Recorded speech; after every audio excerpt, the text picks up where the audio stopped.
Bienvenue dans cette analyse consacrée à une contradiction vraiment hallucinante. D'un côté, on a une certitude scientifique absolue, forgée par des décennies de recherche. Et de l'autre, une indifférence quasi totale du grand public face à un tueur complètement silencieux. C'est un paradoxe fascinant, ce décalage immense entre ce que la science sait pertinemment et la façon dont on gère notre propre sécurité au quotidien. Allez, on entre dans le vif du sujet avec un chiffre de santé publique qui fait franchement froid dans le dos. 3000, c'est le nombre de morts par cancer du poumon causés chaque année en France par l'inhalation d'un gaz radioactif, le radon. 3000 décès par an. Ça en fait tout simplement la deuxième cause de mortalité pour ce type de cancer au niveau national.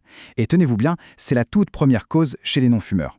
Un fardeau sanitaire énorme, mais dont on ne parle littéralement jamais à la maison. Du coup, ça soulève immédiatement une question de taille, le grand mystère de notre sujet d'aujourd'hui. Comment est-ce qu'un élément qui émane directement de la Terre, un truc 100% naturel, peut-il être aussi mortel? On parle quand même d'un agent classé cancérogène de groupe 1. Et sa meilleure arme, vous l'aurez deviné, c'est sa discrétion absolue. Ce qui nous amène à notre première partie, le paradoxe du tueur invisible, ou comment un mystère peut se cacher au grand jour. Eh bien, le plus gros problème avec cette menace, c'est qu'on ne peut absolument pas la détecter à l'œil nu ou au nez. Vous savez, pendant très longtemps, on considérait la radioactivité d'origine naturelle comme un simple bruit de fond inoffensif. Le hic, c'est que ce gaz en particulier est totalement incolore, inodore et insipide. Et il réussit ce tour de force de s'infiltrer ni vu ni connu dans nos maisons. C'est là que le bât blesse. Il s'accumule en silence dans nos espaces de vie, ces endroits qu'on pense ultra sécurisés et où, au passage, on passe environ 90% de notre temps. Passons à la deuxième partie, la géologie de la menace, de la croûte terrestre jusqu'à notre salon. Passons à la suite et voyons comment tout ça se met en place géologiquement sous nos pieds. Pour bien comprendre l'ampleur du truc, il faut regarder ce qui se passe sous les fondations.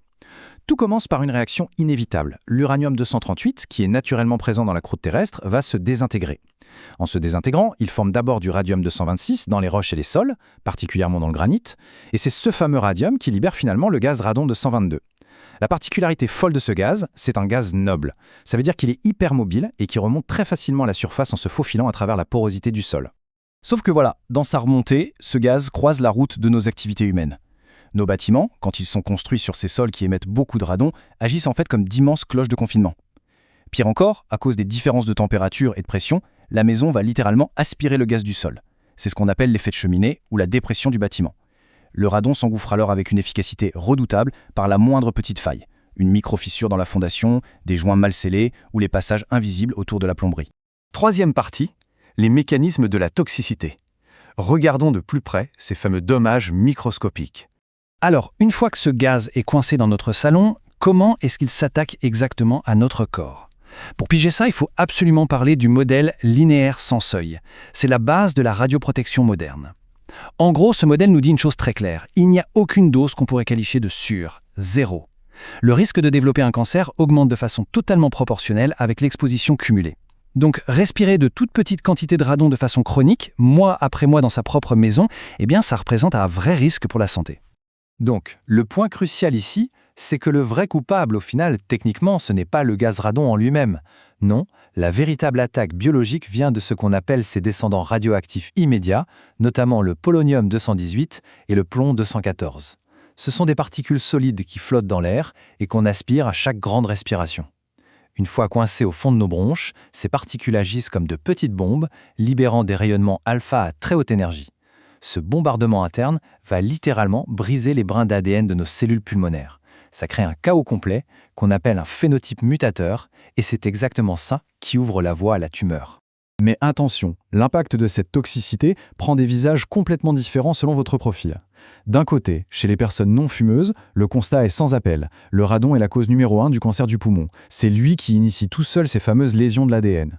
Mais de l'autre côté, chez les personnes fumeuses, on observe un effet boule de neige absolument massif. Le tabagisme augmente déjà drastiquement le risque de base, on le sait, mais si vous ajoutez l'exposition au radon par-dessus, les deux agissent en puissante synergie pour démultiplier ce risque. Résultat des courses, en chiffres absolus, la grande majorité des décès imputables au radon touchent en fait des personnes fumeuses.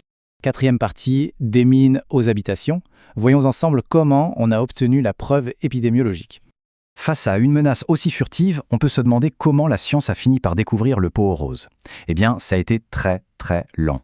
Déjà au XVIe siècle, le savant Agricola avait repéré une étrange et mortelle maladie des mineurs en Europe.